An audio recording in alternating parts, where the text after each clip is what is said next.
View of the tibialis posterior. It runs like this behind the medial malleolus, and then it goes pretty much straight towards the navicular bone. So usually people scan it a bit too far down. You have to be quite up. In fact, I can actually palpate it here.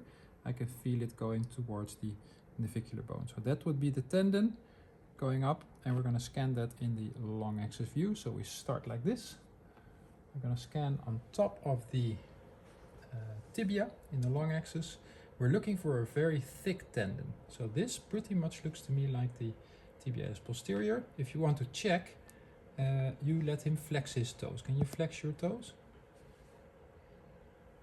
You see nothing is moving. Now I move a little bit more dorsally, like so, and I think, oh, could this be the tendon?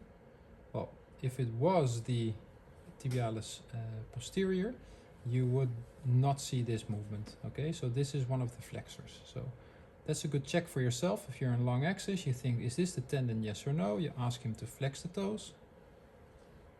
Nothing is happening, so this should be the tibialis posterior. We follow it distally. Here it crosses over the tibia. We see that the tibia stops at that point.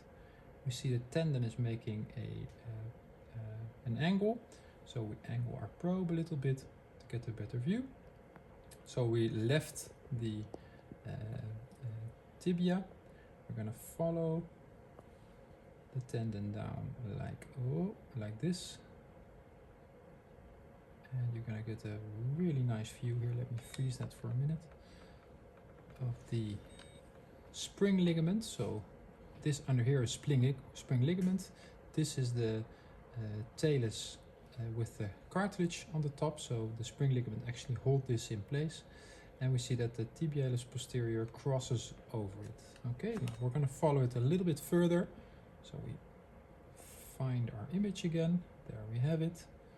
We see it here crossing over the spring ligament. We follow it a bit further. Let me make the best image I can, like this.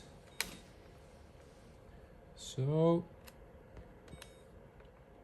this is the tendon. The superficial part runs straight into this bone, which is the navicular bone.